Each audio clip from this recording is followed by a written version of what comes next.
How to scan QR codes in the Nike app.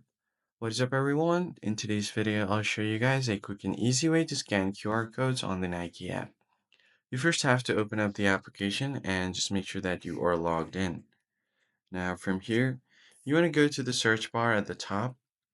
And while you try to search for anything, you should see a little camera icon right beside the search bar. It's not available in my region currently, but if you have it, you can just tap on it and start scanning the QR code.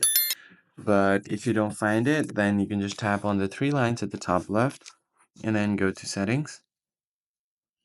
And once you are here on the settings, you can try to switch your country or region.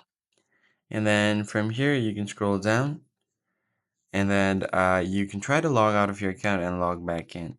But if this doesn't work, what you're going to have to do is open up your Play Store and then simply search for a QR code scanner. Go to the search option and then search for QR scanner.